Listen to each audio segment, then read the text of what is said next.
I can still say good morning. Good morning, everyone.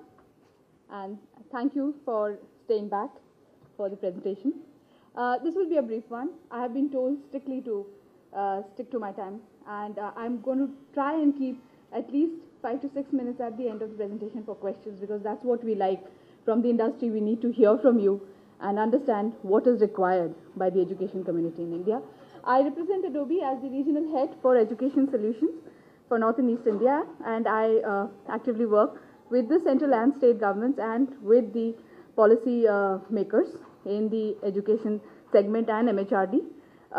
And I hope to interact with you more in the coming times to get more and more ideas from you. Today being a warm day, I have something really warm and exciting to talk about. Something you may not have heard before, that the future is digital. We all have heard that. The future is digital, the current is digital. I don't want to say I'm very old, but considering my age, a little bit of my past was also digital. So we are all digital, we are in a digital age. So what are we doing about it? Because education is still analog.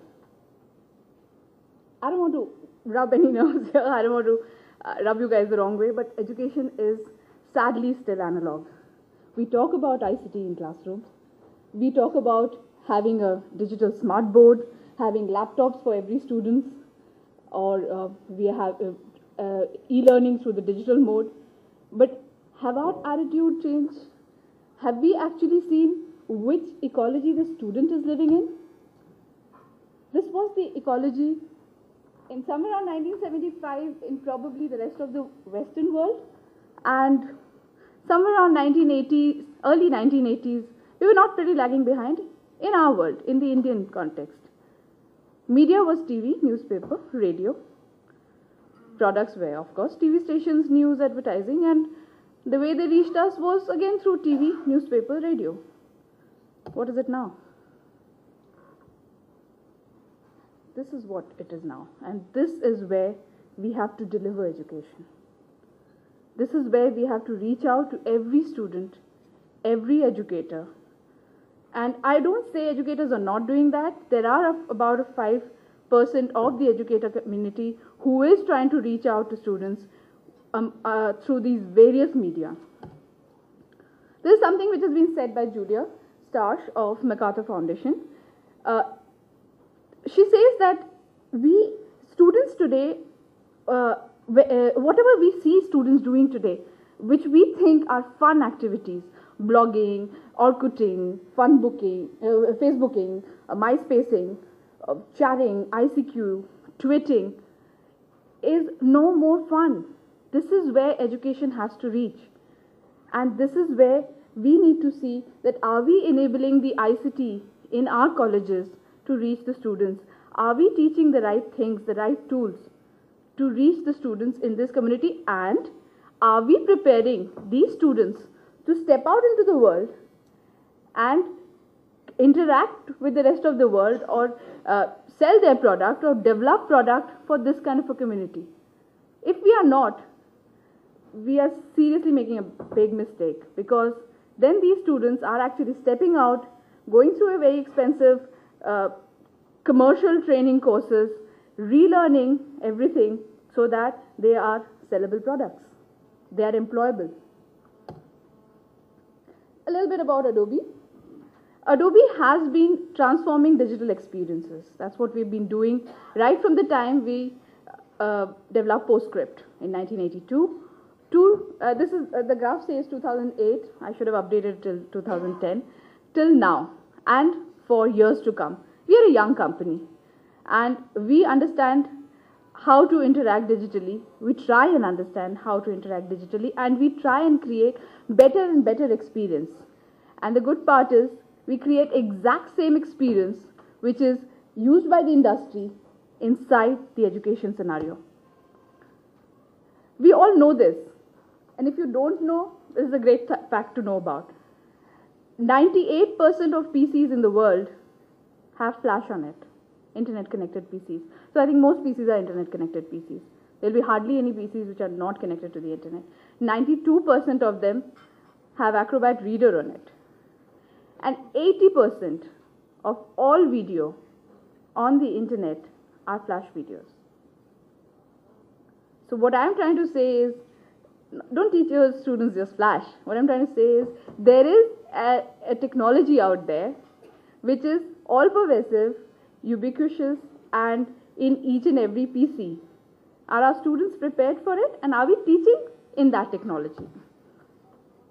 So how do we evolve?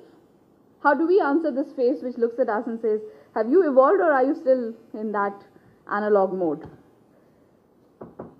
So what we do need, what we feel we do need to evolve is, we need to be personalized in education. That doesn't mean we create a book and a chapter for every student, but we need to get to the student's mind. We need to be a little more personalized.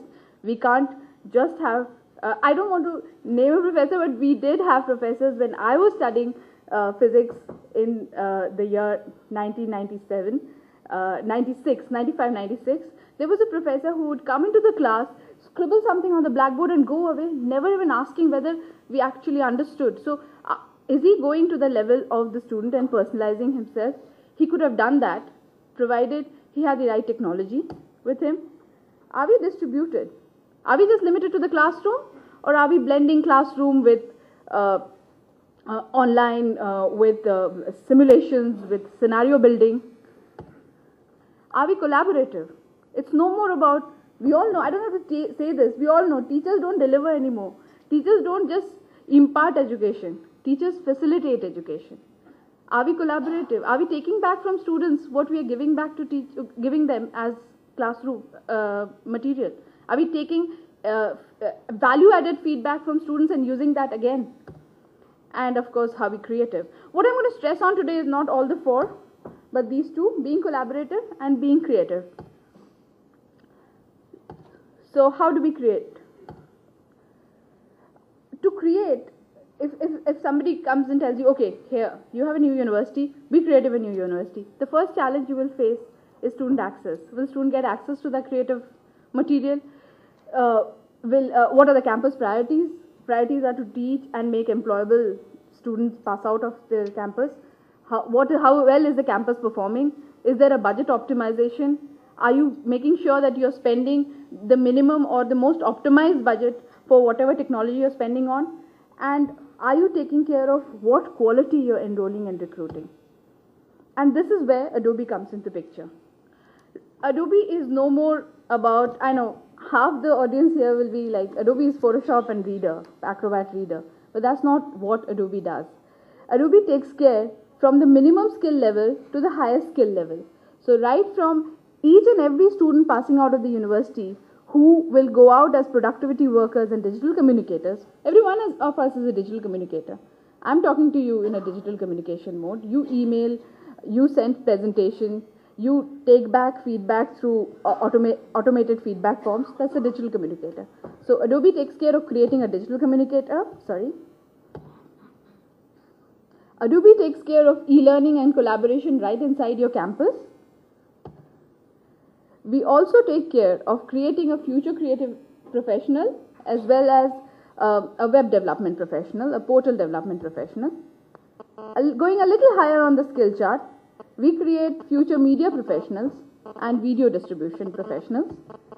And going on the highest, we also create developers, core software developers. I don't want to go into the detail of each and every